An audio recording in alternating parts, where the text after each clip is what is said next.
this so hard. I'm trying to read it on... I don't know whether this video is actually going to see the light of day because this was an absolute nightmare to film. Hey, yeah, hello team. My name is Monique. Welcome back to the Cauldron. And I know I accidentally skipped a month, but we are yet again back with another hype train. In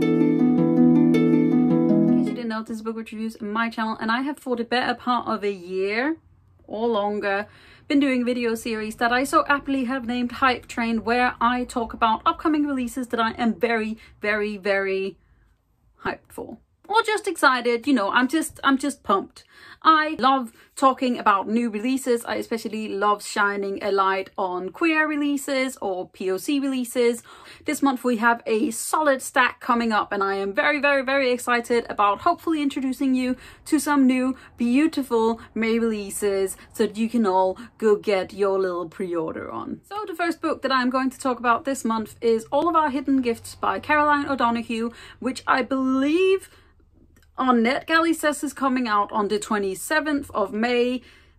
In some place it also looks like it comes out on the 7th. In some place it looks like it's already come out. I'm not entirely sure. But basically I am in love with the US cover. I also really, really love the UK cover. I am lucky enough that NetGalley has given me an ARC of this one. So I'm hoping to read it in actual May. But this is a contemporary fantasy novel featuring a young girl called Maeve, who apparently has absolutely nothing going for her. Everything is wrong, including the fact that she more than a year ago got into a massive argument with her best friend Lily. However, during one of her detentions, she accidentally finds a pack of tarot cards and becomes highly popular with these slightly astute readings that she does for the other students. However, one day she finally talks her ex-best friend Lily into taking a card, and then Lily disappears. So now Maeve has to go on a bit of an adventure trying to find out where Lily is, what exactly is happening, while also sort of flirting with Lily's gender fluid sibling Ro and a new possible friend. Basically, this just sounds wonderful. We all know that I am an absolutely humongous fan of witches, teenage girls, and girls finding their power. I also love the fact that there is some gender non-binary rep in here, so I'm excited about reading about that. So this is just, yes, goodness. The next book is one that I immediately put on my TBR when I first heard of it, and that is Blackwaters Sister by Senjo. This is coming out on the 11th of May and is a Malaysian set contemporary fantasy where we are following the young Jessamy, who is closeted and broke and somehow moving back to Malaysia, where she has not been since she was a toddler. However, once she arrives, she finds that she is hearing voices, one of them being her estranged grandmother Eng Ma, who says that Jessamy has to help her settle a score against a gang member because he offended her deity, the Blackwaters Sister. However, Jessamy is just sort of trying to hang in there and do her best, and may have to fight against both the voices of her ancestors and this new goddess if she wants to come out of it alive. And it just sounds absolutely epic. And also, this cover is up there for one of the most stunning covers of 2021 for me, and I am just so stoked.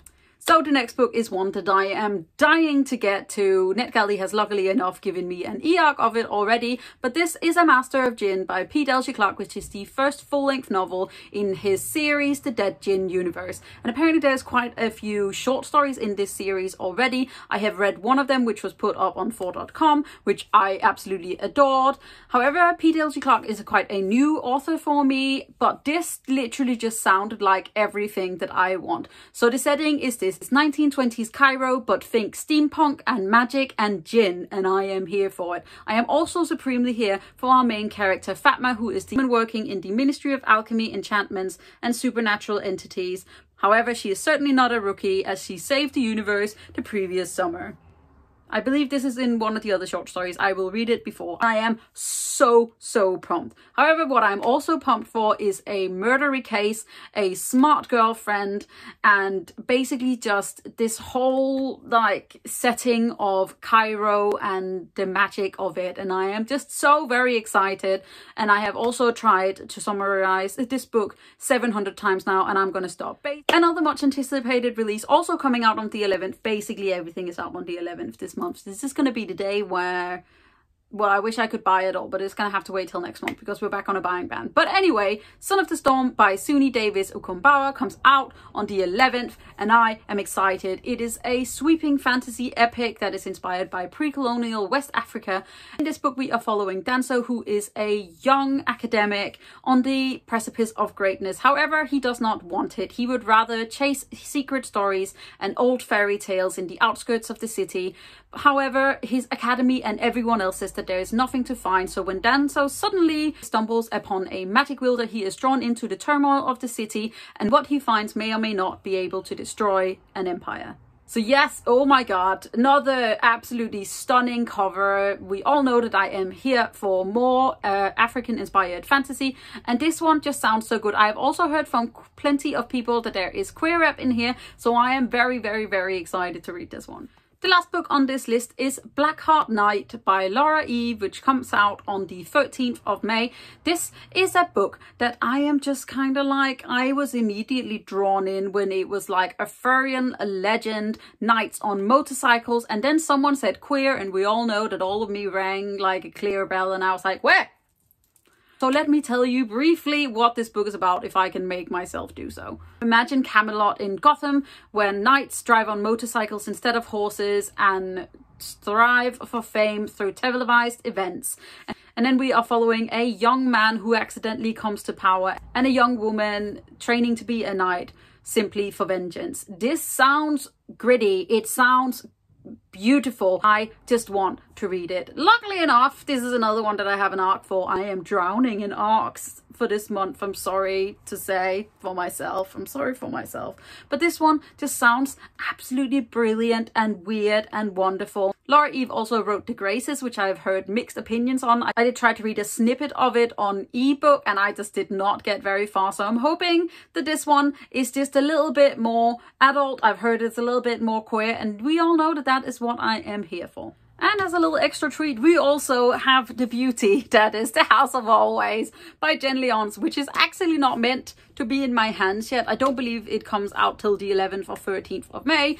However, we already got it. This is the 4th book in the A Chorus of Dragons series, which is one of my most beloved new series that I have found. It is a high adult fantasy, and the first book, A Ruin of Kings, we meet Kieran, who is a young bastard son of the nobility, though he is not aware of this. So when he suddenly gets brought back into the nobility, he thought that his life would get easier. However, it suddenly gets harder.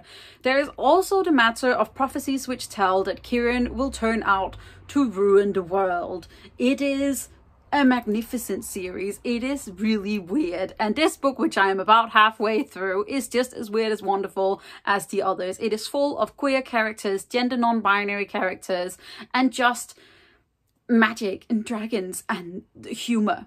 So much bantery humor, and it brings me such incredible amounts of joy to have this one in my hands, even though I know that there is another book out there that I don't have yet, and I will cry about it once I finish this one. So that is it for me today, guys. Those are 5 books that I am supremely excited for coming out in May. There is quite a few other ones that I am also excited for. However, I'm trying to sort of narrow myself down and also not repeat myself. So just, yes, like there are so many good books coming out this year. So I hope that you guys enjoyed it. If you did, don't forget to hit that thumbs up button, hit subscribe button at the same time so you don't miss out on any other videos from me. You can also click the little bell which will give you a notification when I put up a new video. And if you would like to, please let me know down in the comments what you are excited to read in May. And I will see you guys as soon as I have pulled myself together again. Bye!